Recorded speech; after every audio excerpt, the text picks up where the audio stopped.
I'm not going to bother going through the team. I was going to go through the team matchups for this week, but we're already an hour and 8 minutes in. So I'm just going to sort of list them off as I go through my predictions for this week. So Brisbane, Geelong happening right now. It's halfway through the third quarter. Lions are up by 6 goals. So I actually tipped Geelong. Very smart move from me.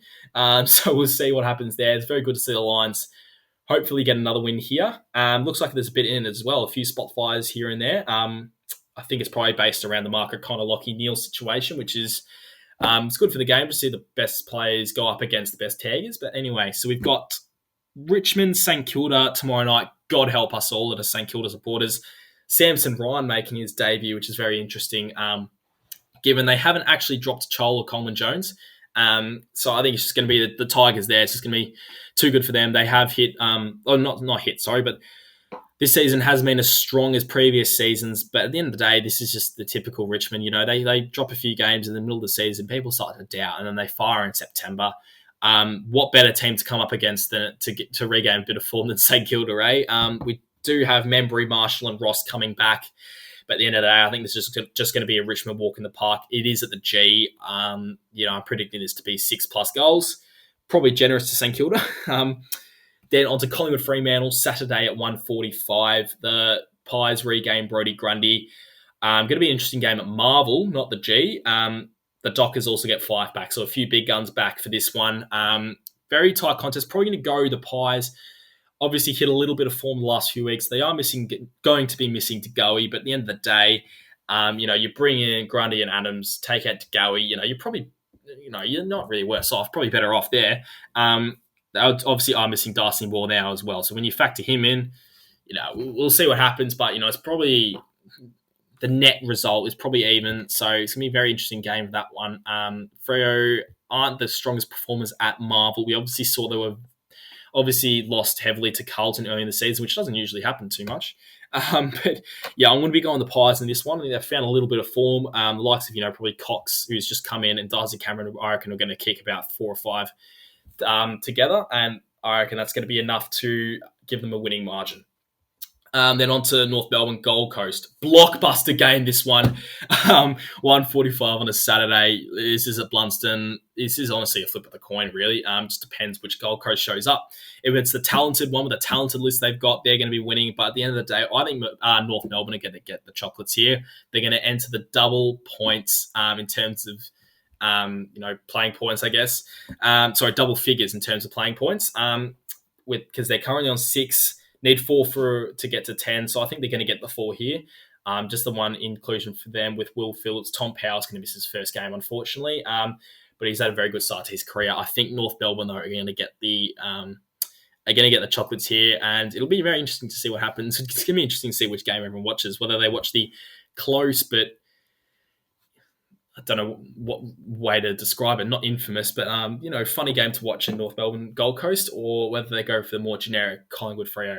I'm going to be going for North in that one, though, in terms of tipping. Will be very interesting to see what happens, though. Port Adelaide, Sydney is the next one. Type of game that Sydney could upset, but I think Port at Adelaide Oval might just have them covered. They do gain Errol Goulden back, who, people... that probably doesn't seem like a massive inclusion, is actually leading for average goal assists in the competition in his first year. So that's huge for them.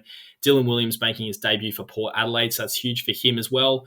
But I think Port, they're going to use the Adelaide crowd to their advantage here. I think they're going to get the chocolates, but you never know with the Swans. They've had a very promising year sitting in 6th. It is the type of game where they do upset. Buddy Franklin could come out and just put on an absolute show. So you never know. Will be a very good match, I think. Saturday night, Bombers D's, huge matchup this one, especially if Jake Stringer can continue how he played on the weekend. I'm sure he's going to be getting a big run in the guts there. But yeah, it's just another huge clash at the G. I think it's going to be close. I don't think the D's really had the look, every time I talk negatively about the D's, I feel a bit silly given how well they're going. But last time I did, it paid off because I said that the Crows might upset them, and they did.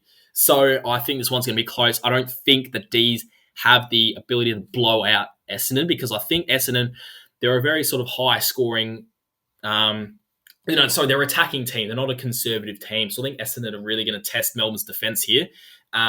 So it's going to be a very interesting matchup on Saturday night. Whether I see the game remains to be in question, given I'm going to be having a couple of drinks that night. Let's keep it at that. So we'll see what happens there, but I'm very intrigued to see what happens.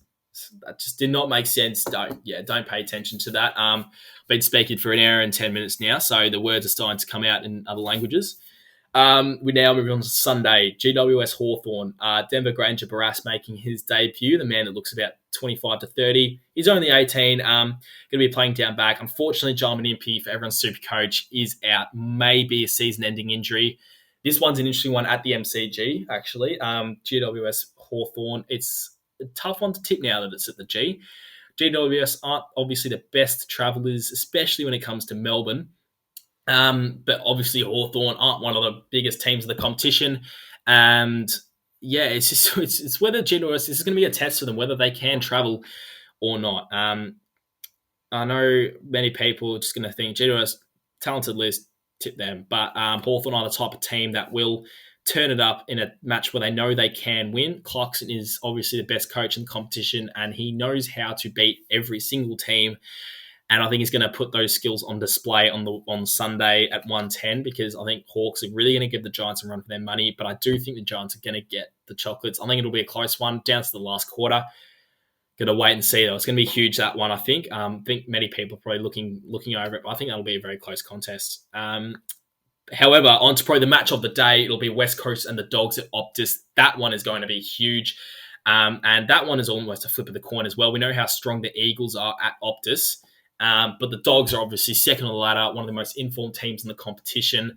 But the Eagles are regaining Tim Kelly, Luke Shuey, Brad Shepherd, McGovern. Huge. Very stiff to the likes of Luke Foley, who's been omitted, who had a very strong game against Richmond a couple of weeks ago. And Luke Edwards is on the extended bench. So those could be a couple of the stiffest exclusions in AFL history. But we'll wait and see what happens there. I'm actually going to be going the Eagles here. I think they're going to use Optus Stadium to their advantage.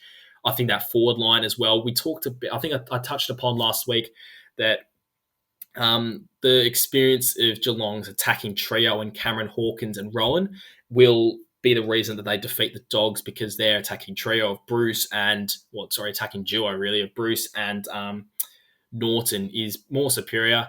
Obviously, it came down to the last kick to prove that point. But at the end of the day, I think that'll also happen here with West Coast and the Bulldogs. Arguably, West Coast have the best forward line in the competition. But I'm actually going to be going the Eagles here, yeah. Regardless, I'm going to be captaining Bonton Supercoach, so we'll see what happens. And then lastly, this is an intriguing game. Carlton, Adelaide. I'll tell you what, if the Blues drop this, prepare for all hell to break loose. I love this is on Sunday at 4:40 because all eyes will be on it, and I would love the Crows to come out and just get a really hard-fought win and just kill them with pressure and speed and everything like that, because it'd be awesome to see Carlton have another gut-wrenching loss. I'm sorry for any Carlton supporters listening, but I love to see you guys lose. Given St Kilda is sort of on similar paths in terms of list and have been for the last sort of few years, so will be very interesting to see what happens there. I will be going for the Crows, but we'll be tipping Carlton probably. I think this will be the type of win that they're going to get. All the Carlton fans will be saying, it's fine. You know, I'm going to cancel the September holidays. I'm going to the grand final. We're going to be there. Whereas you've only just beaten Adelaide, but we'll wait and see what happens there. That's going to be an awesome game. I will be tipping Carlton, but if Adelaide win, I'll tell you what, it's going to be a great Sunday night, and it's going to be a great week after that to see what happens in the press with Carlton. It's a miracle! Oh, yeah! What about that one? Unbelievable! Balotelli, Aguero! Crowd cheers. Here's Siddle.